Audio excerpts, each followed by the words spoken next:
The entire auction hall burst into laughter when Lot 47 rolled onto the stage a rust-covered Aston Martin that looked more like compressed scrap metal than a luxury automobile. The auctioneer leaned into his microphone, smirked, and called it dead on arrival, then hammered it down for just $200 to a man in the back row wearing a jacket with a torn elbow patch. Nobody in that room believed the man was smart. Nobody believed he had a plan. They figured he was desperate, or broken, or maybe just the kind of stubborn fool who throws his last dollar at a dying horse. But 14 days later, that same rust-covered car was surrounded by international reporters, veteran collectors, and billionaires who had flown in from 4 different continents.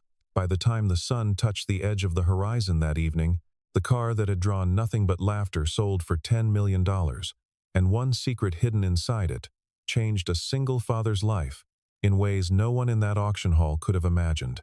His name was Daniel Carter. 38 years old, calloused hands, quiet voice.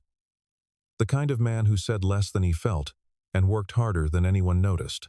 He lived on the east side of town in a rented house that had seen better decades, a sagging front porch, a water stain shaped like a continent spreading across the kitchen ceiling, a furnace that groaned through winter nights like it was arguing with itself. He had a daughter named Lily, 10 years old, with her mother's eyes and her father's stubbornness, and she was the only reason Daniel Carter got out of bed every morning without hesitation. Her mother, Rachel, had died 3 years earlier from an illness that moved faster than any of the doctors predicted. She was gone in 7 months, and when she left, she took with her the warmth that had filled that small house, and left behind a silence that Daniel had never quite learned how to furnish. He didn't talk about Rachel much. He kept one photograph on the windowsill above the kitchen sink, Rachel laughing at something outside the frame, mid-laugh, completely unaware of how beautiful she looked in that exact moment. Daniel had been a mechanic for 15 years, good with his hands, patient with engines, the kind of technician who could diagnose a problem by sound alone, who could stand at the front of a car with the hood up, listen for 30 seconds, and name what was wrong before he touched a single component. He had learned the trade from his father, who had learned it from his own father before that. And there was a pride in that lineage that didn't require announcement. He simply knew what he was doing, and he did it well, and for 15 years that had been enough. But the shop he'd worked for had shut down 8 months ago, when the owner retired and sold the building to a developer who tore it down within 6 weeks and began constructing a parking structure. The sign that had hung over the garage entrance for 24 years was gone in an afternoon. Since then, Daniel had picked up contract work wherever he could, a brake job here, an oil change there, a weekend, helping a neighbor replace a head gasket, but nothing steady, nothing that paid the rent reliably or let him plan more than a week ahead. The landlord, a man named Gerald Hooper, had left 2 notices on the door in the past 6 weeks. The second one had a number underlined in red ink and a handwritten note at the bottom that said simply, "By the end of the month." Daniel owed 4 months in back rent. And Gerald Hooper was not a patient man, and Daniel had no argument to make that would change any of that. Lily's school had sent home a permission slip for a 3-day science trip to a research center 2 states over. The cost was $340. Daniel had folded the slip into his jacket pocket and kept it there for 11 days without signing it, because every time he reached for a pen, something else came up that cost money he didn't have. A new inhaler for Lily's mild asthma, a repair to the furnace that the landlord refused to cover, a copay for a doctor's visit that turned out to be nothing serious but still cost $40 he hadn't planned on spending. The refrigerator in that house held half a carton of eggs, a block of cheese that had started to harden at the edges, and 3 cans of soup that Lily had arranged by color on the second shelf, gold, red, orange, as if organizing them made the shortage feel less real. Daniel had sold his truck tool set to cover October's utilities. He had sold his father's old pocket watch to buy groceries the week before. And then, on a Tuesday night when Lily had gone to bed claiming she wasn't hungry, he had watched her push half her dinner toward his side of the table with a story about having eaten a big lunch at school, a story he knew was completely invented. Daniel sat alone at the kitchen table and looked at his hands for a long time. These hands had rebuilt engines from near nothing. These hands had once taken apart a transmission that 3 other mechanics had walked away from and put it back together in a weekend. He had built things, fixed things. He believed, in the marrow of him, that broken things could be restored. His own father, a man who repaired furniture in a small shop for 40 years, had told him once, in that plain and unforgettable way he had of saying things, the stuff the world throws away is sometimes the most valuable thing in the room. You just have to have the eyes to see it. Daniel had never forgotten that. He repeated it to himself, the way some people repeat prayers. It was that same Tuesday night when a neighbor mentioned almost as an aside, leaning over the fence between their yards, that the National Savings Bank was holding a salvage auction the following Saturday morning. Seized vehicles, repossessed inventory, everything priced to move. Daniel went inside, wrote the address on the back of an envelope, and tucked it under the photograph of Rachel on the windowsill. He didn't sleep much that night, but for the first time in a long time, he felt something other than dread when he thought about the morning. The auction lot was held in a cleared industrial yard on the south end of the city, and by the time Daniel arrived at 7:30, the serious buyers were already moving through the rows of vehicles, like predators circling a watering hole. These were dealers and flippers, men and women with clipboards and smartphones, calling out to each other in the shorthand of people who do this every weekend. They wore branded jackets. They drove pickup trucks with company names stenciled on the doors. They walked past the beat-up sedans and minivans without breaking stride, heading straight for the vehicles worth arguing about. Daniel had $212 in his wallet. Everything he had liquid. He walked slowly. He looked carefully. He was not there to bid on something probable. He was there to find something that everyone else had already dismissed. Most of the inventory was predictable. Salvage title SUVs with airbag deployment. Fleet vehicles with 6-figure mileage.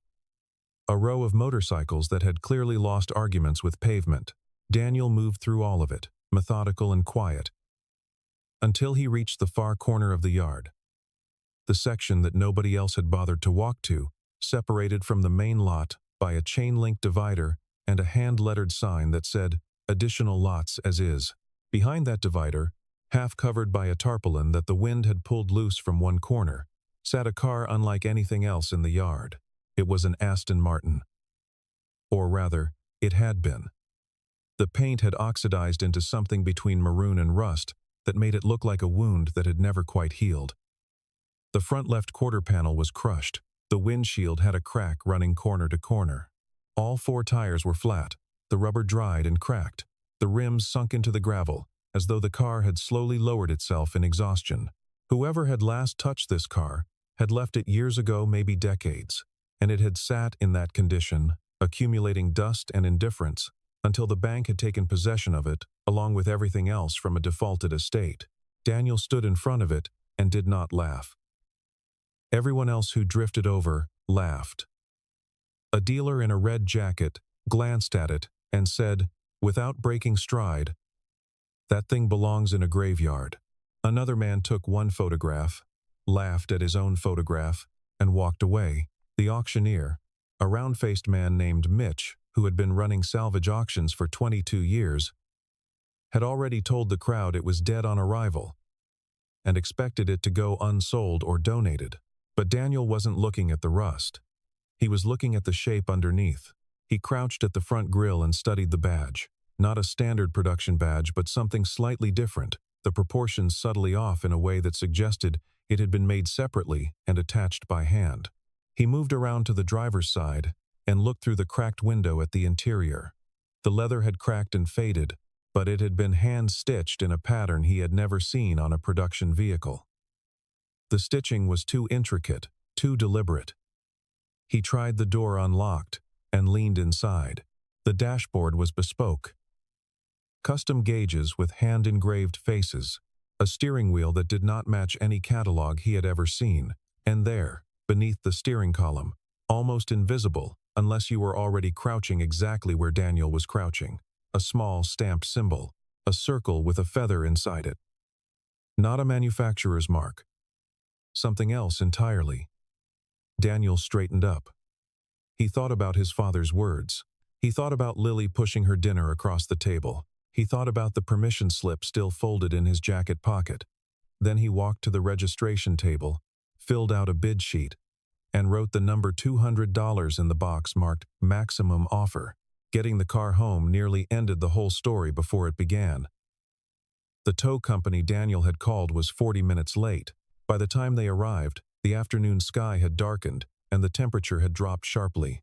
The Aston Martin, predictably, refused to roll freely. A seized brake caliper on the rear axle locked one wheel at an angle, which meant the tow truck driver had to use a flatbed rather than a dolly, which cost Daniel an extra $40 he negotiated down to $25, after explaining his situation with a candor that the driver, a weathered man named Pete, seemed to respect. By the time they arrived on Daniel Street, it was past 6 in the evening. 3 neighbors had come out onto their front stoops. One of them, Mrs. Delgado from across the street, watched with her arms folded and her head tilted, and the expression of someone watching a very familiar kind of mistake happen in slow motion. The man next door, a retired accountant named Frank, who had strong opinions about property values, came all the way down to the curb and stared at the rust-covered car being lowered onto the cracked asphalt of Daniel's driveway, and then stared at Daniel and said, with genuine bewilderment, "You paid money for that?" Gerald Hooper, the landlord, happened to drive by during this exact moment, slowed his car to a stop, rolled down his window, and looked at the Aston Martin on the flatbed, then at Daniel, and said nothing at all. He just drove away slowly. The silence was worse than anything he might have said. Inside the house, Lily was at the kitchen table doing homework. When Daniel came in, she looked up, and he told her he had bought something at the auction. She asked what. He told her it was a car. She asked if it worked. He told her not yet. She thought about this for a moment, and then said, with the absolute and uncomplicated certainty that only a 10-year-old can produce, "Mom always said you could fix anything." Daniel looked at his daughter for a moment. He didn't trust himself to speak. He nodded, put on his work jacket, went out to the garage, turned on the single hanging bulb, and began. He worked through that night and most of the next day. He cleared debris from the engine bay, drained lines that had gummed solid, pulled the battery, and replaced it with a spare he had from a previous job. The engine was seized. He had expected that, but it was seized in a way that suggested it had simply been sitting, not that it had been destroyed. Penetrating oil, patience, careful, deliberate work. He pulled the head and found no scoring on the cylinders, remarkable given the apparent age and condition of the car.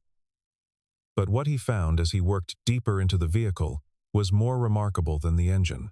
On the firewall, stamped into the metal rather than printed on a plate stamped, which meant it was done at fabrication, not after, was a chassis number. He photographed it with his phone.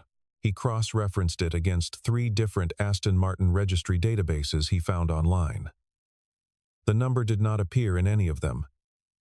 It was not unregistered. It was as though it had never existed. And then, while cleaning the interior, he ran his hand along the base of the driver's seat and felt something that was not upholstery and was not frame. A seam, deliberate, disguised under a layer of leather that had been glued and aged to match the surrounding material. He pressed. He felt a resistance that was mechanical, not structural. A hidden compartment. He tried his fingers along every edge of it. It would not open. He sat back on his heels in the dusty garage, staring at the seat, and the single hanging bulb swayed slightly in a draft from somewhere. Then he stood, went back to the driver's door, and ran his thumb along the inside of the door handle, because every hidden compartment he had ever encountered in custom coachwork had a corresponding key, and the key was almost always close. His thumbnail caught something.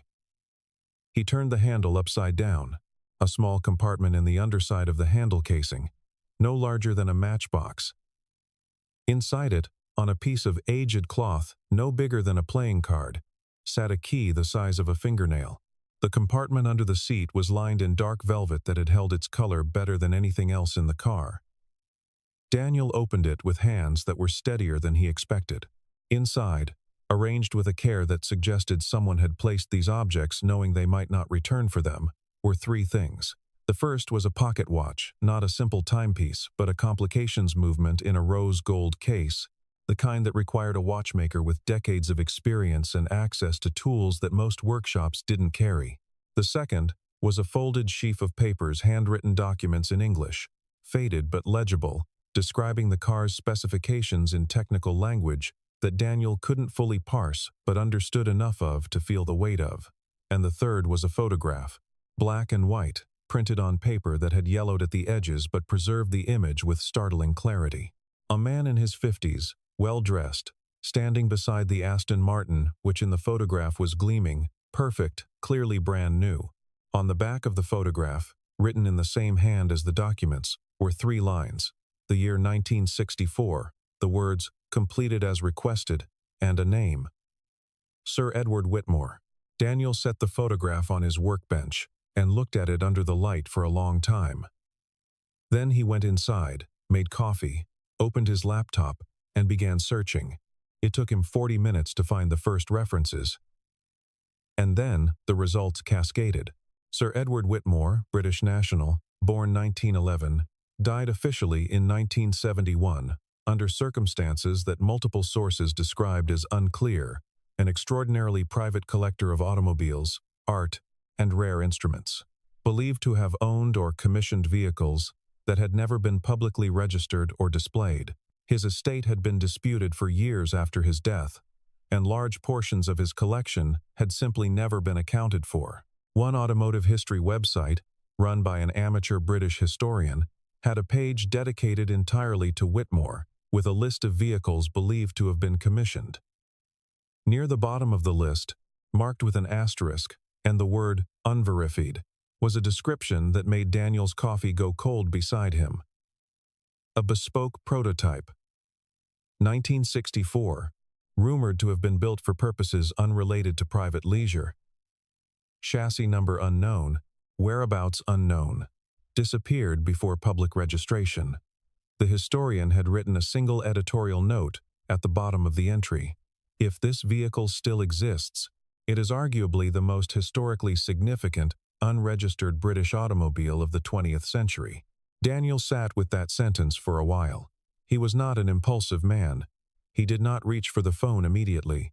He sat with it, turned it over, applied skepticism to it the way he applied it to every engine diagnosis. He considered the possibility that none of this was what it appeared to be. He considered the possibility that it was exactly what it appeared to be. Then he photographed the documents, the watch, and the photograph, posted them with a brief description to a closed online forum for classic British automotive enthusiasts, using a username he'd had for years but rarely used. He went to bed at 2 in the morning. By 5:45, when Lily knocked on his door to say she was awake, he had 37 replies, 4 private messages, and 1 phone call from a number he didn't recognize that had gone to voicemail at 4 in the morning. He played the voicemail while still lying in bed. A man's voice, British, controlled, and barely containing something underneath the control. "My name is Marcus Webb. I'm a specialist in post-war European automobiles with particular focus on bespoke coachwork. I saw your post approximately 9 minutes ago, and I have been staring at your photographs for the remaining time. I need to ask you something, and I need you to take a moment before you answer. Do you even realize what you own?" Daniel called Marcus Webb back at 7 that morning, standing on his back porch with a mug of coffee and a frost-covered yard. The conversation lasted over 2 hours. By the time it ended, Webb had said he was booking a flight, no, not a commercial flight, a private arrangement, and asked Daniel to secure the vehicle and not speak about it further to anyone. Daniel agreed. He hung up. He stood in the yard. He thought about what Webb had said, and then he thought about the fact that he had already posted those photographs to a public-facing forum, and that 37 enthusiasts had already seen them. The information was not contained. It had never been contained from the moment he pressed the upload button. He understood this. He was not sure Marcus Webb understood this yet. By Thursday, 3 days after the auction, the online discussion had migrated from the forum into several other communities, and someone had screenshotted Daniel's post and shared it in a group dedicated to automotive mysteries with over 400,000 members. Photographs of the forum images were being shared on specialty websites. A British journalist had written a short piece under the headline, "Could a missing Whitmore prototype have surfaced in America?" without naming Daniel or his location, but with enough detail that anyone sufficiently motivated could have narrowed it down within hours. By Friday morning, there were journalists, not in person yet, but in his email and in his voicemail. 11 messages across 2 accounts he barely used.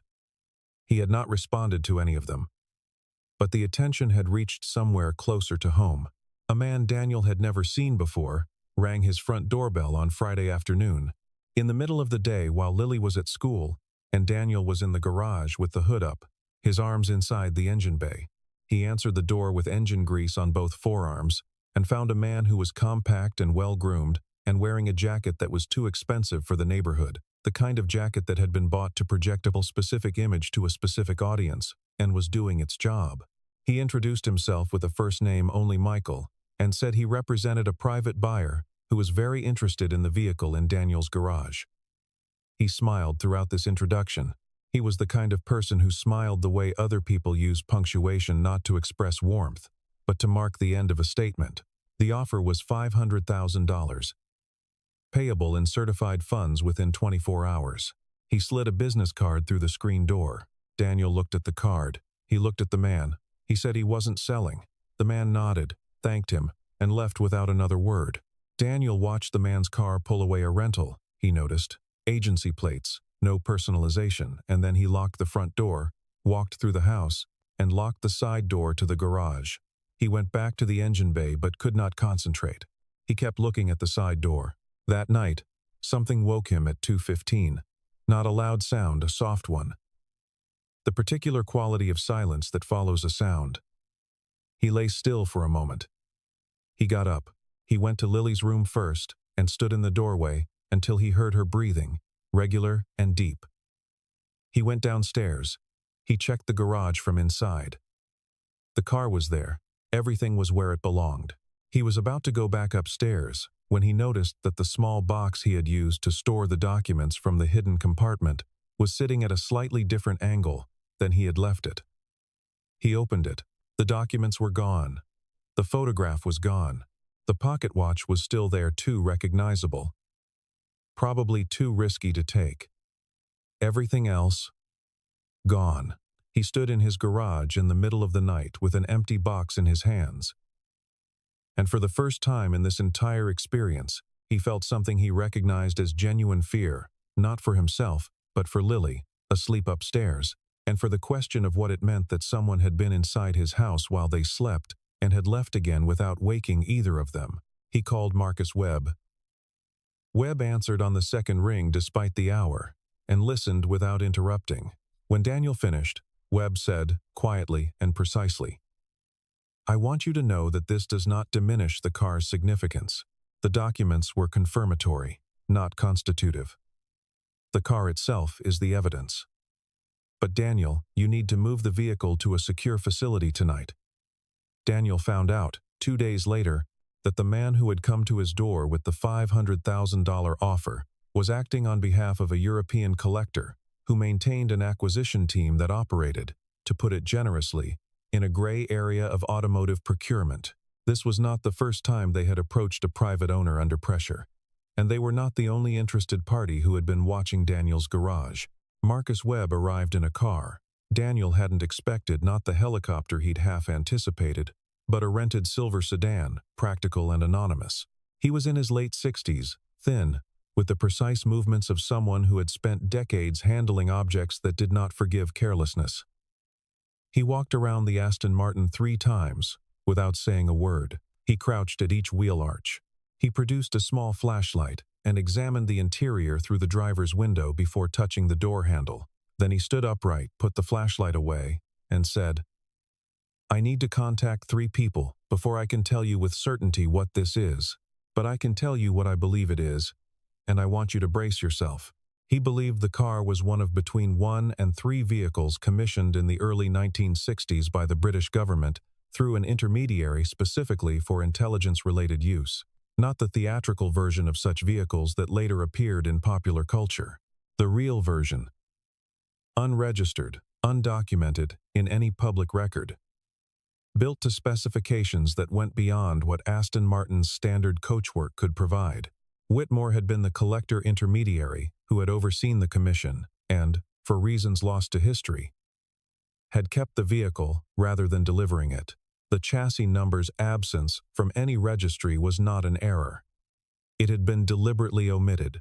The car was, in the most literal sense, a ghost. And there was only one of it.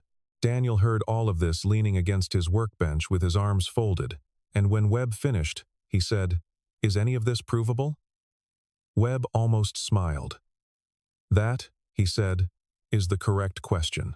Over the following 4 days, 3 experts were brought in under non-disclosure agreements, negotiated by a solicitor Webb brought with him. An automotive metallurgist, a coachwork historian with a specialty in British custom bodywork from the 1950s and 60s, and a retired archivist from a government records office who did not give his full name and who spent 45 minutes with the car and then 45 minutes alone with Marcus Webb in a conversation that Daniel was not part of. The archivist left without saying goodbye, but the following morning, Webb came to Daniel's kitchen where Lily was eating cereal and doing a crossword puzzle from a book she'd gotten at the library, and said that the archivist had provided a verbal confirmation that corroborated vehicle's origin. The coachwork historian had certified it as genuinely hand-built to bespoke specification in the early 1960s. The metallurgist had dated the alloys to within a margin consistent with that era. "We have enough," Webb said, "to proceed." Daniel looked across the table at Lily. Lily looked up from her crossword. "Does this mean we're rich now?" she asked. Daniel was quiet for a moment. "Not until it's real," he said. Daniel was still eating instant noodles at 9 o'clock that evening while the valuation team was working 3 rooms away. He had bought 3 packets that morning because they were on sale, and he still had almost no money. And this fundamental reality had not changed regardless of what was happening in his garage. He ate the noodles at the kitchen sink, looking at the photograph of Rachel on the windowsill, and he thought, "If you could see this right now, you would not believe it either." A major international auction house reached out to Webb on a Tuesday. By Wednesday, they had proposed terms. By Friday, the auction was scheduled for the following Saturday, 9 days away, to be held at a dedicated venue with simultaneous remote bidding, open to registered international buyers. The pre-auction press release went out that evening. By midnight, it had been picked up by automotive media on 4 continents. By morning, it was in the mainstream press. "The man who bought trash for $200, one headline read, and Daniel saw it on his phone while standing in line at a grocery store, and felt something complicated that was not quite pride, and not quite embarrassment, but somewhere between the two. The week before the auction was not the triumphant week Daniel had imagined.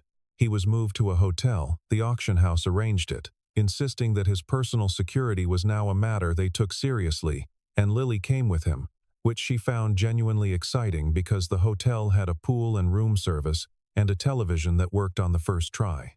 Daniel found it disorienting. He had been given a single suit by a stylist the auction house sent, because they had a press conference scheduled and did not want their consignor to appear in a jacket with a torn elbow. He wore the suit and answered questions in a room full of cameras and felt, through the entire experience, like a man playing a role in someone else's story. He was calm with the press because he was always calm. He said less than they wanted and more than was strategic. Someone asked him what it felt like to go from $200 to a potential 8-figure sale, and he said, "It doesn't feel like anything yet. Ask me after." This was not a prepared answer. It was simply the truth. On the Wednesday before the auction, a man approached Daniel in the hotel lobby. Not threatening, careful, polished, with the practiced warmth of someone who negotiated for a living. He introduced himself as a representative of a private buyer who, for reasons of discretion, preferred not to participate in a public auction. The offer he presented was $5 million, transferable within 48 hours, with no publicity No press, no record beyond what was legally required. Daniel looked at the man. He thought about the nights of instant noodles. He thought about the permission slip still in his jacket pocket, which he had still not signed because he kept forgetting that the school trip was now, financially, not a problem. He thought about all of it. Then he thanked the man for his time and told him he would be letting the auction proceed. The man nodded once, said he understood, and walked away. That night, Daniel received a call from the auction house's head of security telling him that the Aston Martin was gone. The word gone did not compute immediately. Daniel was standing in his hotel room in the suit he'd been given, holding the phone, and it took him several seconds to understand what the security director was telling him. The vehicle, which had been in a climate-controlled, secured facility under 24-hour guard and camera surveillance, was no longer in the facility. The cameras covering the loading bay had experienced a brief but targeted outage, 42 seconds, and in those 42 seconds, the car had been removed. The police were already on site. The auction house's legal team had been notified, and Daniel, the security director, said, should stay in his room. He did not stay in his room. He went to Lily's room first, woke her gently, and told her there was a problem with the car. She sat up immediately, the way children do when they sense genuine seriousness in an adult's voice. She did not cry. She looked at him and said, "What are we going to do?" He said he was working on it. He went back to his room and called every number he had. He called Marcus Webb. He called the auction house director. He called the detective who had introduced herself at the venue that afternoon as the lead investigator on the case. And then, at 1:40 in the morning, he received a text from a number he didn't recognize. A number he ran through a search engine and found belonged to a former apprentice mechanic who had worked with him briefly at the shop years ago, a young man named Tommy, who had since moved into the vehicle transport business. The text said only, "Check the transport yard cameras, not the venue cameras, the yard on Hendricks Avenue." Daniel forwarded the message to the detective. 40 minutes later, she called him back. The yard cameras had caught something. The venue cameras were positioned to miss a flatbed truck. Commercial plates, moving the car under cover of a tarp in the direction of the Eastern Freight District. By 4 in the morning, the police had identified the destination, a rented warehouse unit near the port, registered to a shell company that dissolved itself approximately 18 minutes before the police arrived at its registered address. The car was there, in the warehouse, intact. 3 men were detained at the scene. They were, as it turned out, not affiliated with the original buyer who had made offers. They were independent contractors hired through intermediaries, so insulated from each other that tracing the chain took investigators weeks and resolved in another country's jurisdiction. What Daniel learned from the detective's briefing and from what was recovered at the warehouse was that these men had not been after the car specifically. They had been after whatever remained in the hidden compartment. Whatever documentation they believed had not yet been photographed or disclosed. They had been hired by someone who believed the car's historical significance was tied not to its monetary value, but to something in those documents, something that went beyond automotive history. The detective looked at Daniel across a table at the police station at 6 in the morning and asked him if he had any idea what that might be. Daniel said, honestly, that he did not. The detective closed her notebook and said the car would be returned to the secure facility by 9. The auction was still on. Daniel did not sleep that night. He showered, put the suit back on, went to the hotel breakfast room at 7, and ordered eggs and toast and coffee, and ate all of it with the methodical focus of a man refueling before a long drive. Lily came down at 8 in her school clothes. She had packed them, she explained, because she thought the auction might be like a formal event, and she wanted to look like she belonged there. He looked at his daughter in her school blazer sitting across from him in a hotel breakfast room on one of the stranger mornings of both their lives, and he felt something vast and warm move through him that he could not name but did not need to. The auction venue was a converted hall in the financial district, high-ceilinged, all glass and pale stone, the kind of space that money builds to remind itself it exists. The floors were polished concrete.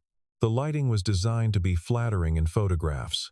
There were staff, in matching black suits, moving through the room with the quiet efficiency of people who had done this many times and understood that the details mattered: the temperature of the room, the placement of the chairs, the exact angle of the projection screens. By 10 in the morning, it was full, not audience full, attendee full. This was not a spectator event. Everyone in the room had a reason to be there. Collectors who had flown in from Riyadh, London, Tokyo, New York, some of them on private aircraft, some of them unknown to each other but known to the auction house's research team, representatives of private buyers who preferred not to appear personally, sitting with phones in hand and clear lines of communication to whoever was writing the checks. Members of the press confined to a gallery above the floor, where they had cameras and no paddles. A delegation from an automotive museum in Stuttgart who had requested cataloging access, and scattered through the room, in the deliberate way of people who did not want to be associated with each other in photographs, the actual bidders, 12 registered. The auction house had told Daniel, with verified financial capability and confirmed reserves. He had been given that number 48 hours before the event and had not known what to do with it. 12 people who could spend enough to change his daughter's entire life.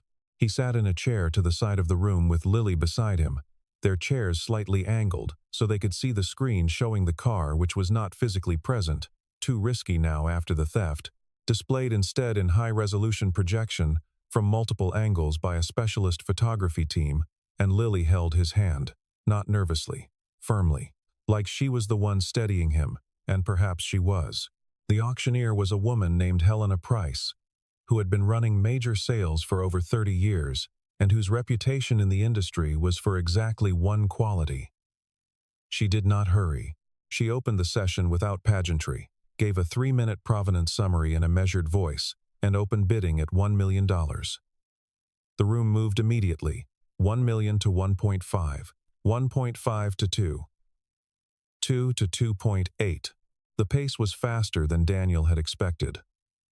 Helena had been right that this car would generate aggressive early movement. By the time the bidding reached 4 million, the field had narrowed to 5 participants. By 6 million, it was 3. By 8 million, it was 2. A representative bidding on behalf of an American collector whose identity had not been disclosed, and a man seated 3 rows back who had flown in from the Middle East and was bidding in person, his paddle raised with an absolute stillness that suggested he had done this before and intended to finish it. Daniel's hand was cold. He didn't realize this until Lily reached over and wrapped both her hands around his. She was watching the screen. Her face was perfectly composed. 8.5, 9, 9.4. The American representative conferred briefly with someone on a phone. The room was quiet enough that the sound of Helena Price's breathing was audible between bids. 9.8. Then the man 3 rows back raised his paddle unhurried, deliberate, and said, in a voice that carried without effort, $10 million. Helena Price waited the required time. She looked at the American representative. The representative was on his phone. 30 seconds. The paddle did not go up. Helena Price raised her gavel. She looked at the room. She brought the gavel down. The sound was not loud. But no one in the room had ever heard a room go quite so quiet, so quickly, in response to a single wooden strike. Daniel did not make a sound. He sat very still. Lily turned to look at him. His eyes were full, and he was not going to be the man who cried in a room full of people, but he was also not going to succeed at not crying, and he understood this about himself in that moment with complete clarity. Lily let go of his hand and put her arms around him instead, her head against his shoulder, and she said it quietly, right against the fabric of the borrowed suit. "Mom would be so proud of you, Dad." He held his daughter in that glass and stone room with the weight of $10 million in years of silence, and one rust-covered car and a small key found in a door handle all condensed into a single moment, and he let himself cry, just briefly, just enough, and then he straightened up and nodded, and looked at the projection of the Aston Martin on the screen, perfect in high resolution, finally seen. That was when Marcus Webb appeared at his elbow and said, in the understated tone of a man who had been waiting to say this for days, "The car wasn't the real treasure, you know." Daniel looked at him. Then, what was? Webb reached into his jacket and produced a folded paper, a copy of a page from one of the documents that had been stolen and then recovered when the warehouse was searched. He had not shown this to Daniel before. This, he said, is a letter written by Whitmore, probably in the early 1970s. Shortly before he died, he held it out. Daniel took it. The letter was not long. 3 paragraphs in a careful hand that had grown slightly less steady toward the bottom of the page, as though it had been written all at once, quickly, with something pressing. The first paragraph described the car, its commission, its purpose, the reasons it had never been delivered. The second paragraph described Whitmore's decision to keep it hidden, to let the world believe it was lost, because he had grown to distrust the intentions of the people who had originally commissioned it. But it was the third paragraph that Marcus Webb had wanted Daniel to read. It read, "In the language of a man who had spent his life among rare and beautiful things, and understood what made something truly valuable, I have hidden this because I have learned that value is not determined by the market, nor by provenance, nor by age or rarity alone. True value, the kind that cannot be appraised or auctioned, is only visible to people who still believe that something discarded is not something destroyed. I do not know who will find this. I suspect it will be someone who needed to find it. I hope they understand what I am trying to say. The car was always a test. The treasure was always the person who chose to look." Daniel read it twice. He folded it carefully along the original crease and handed it back to Marcus Webb. He didn't say anything for a moment. Then he said, "I want to keep this."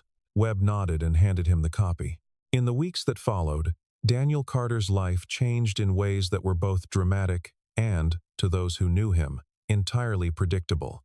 He paid off every debt, the back rent, the medical bills that had accumulated during Rachel's illness, and that he had been quietly servicing for 3 years, the small loans from friends that he had always been too proud to let go unacknowledged. He bought a house, not a large one, not an extravagant one, a solid 2-story, on a tree-lined street, with a proper garage, and a yard large enough for Lily to have a garden if she wanted one, which she immediately decided she did.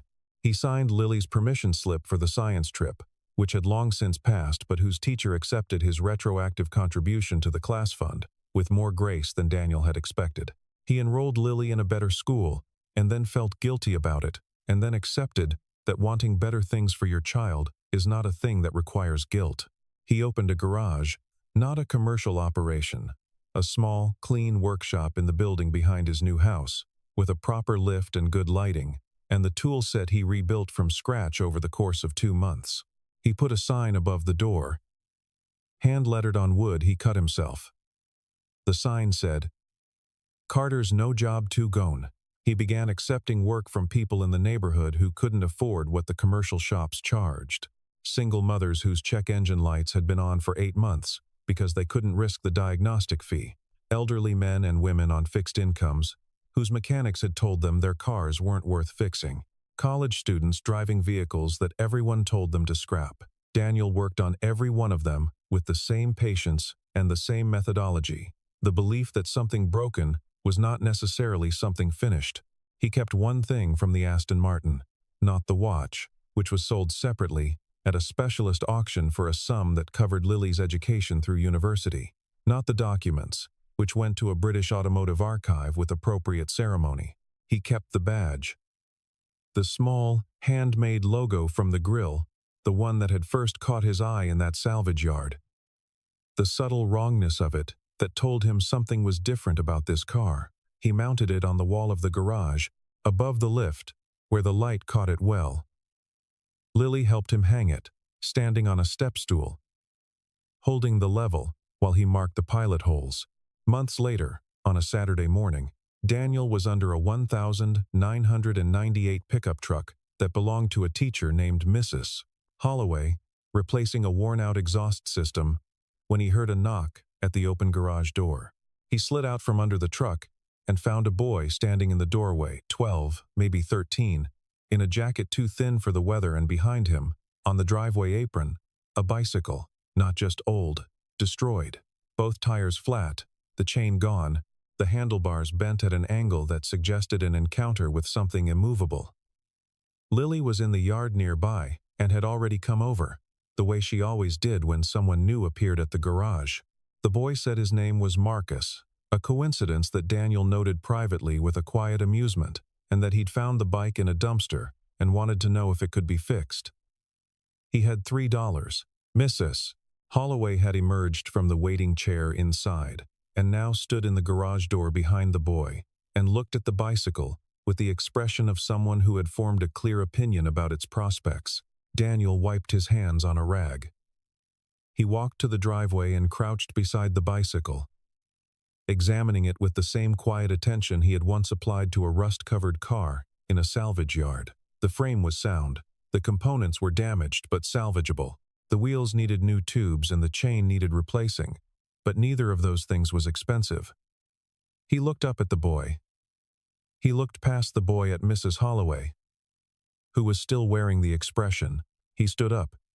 He said, "Mrs. Holloway, what do you think of this bike?" She looked at it steadily and said, with conviction, "It's junk."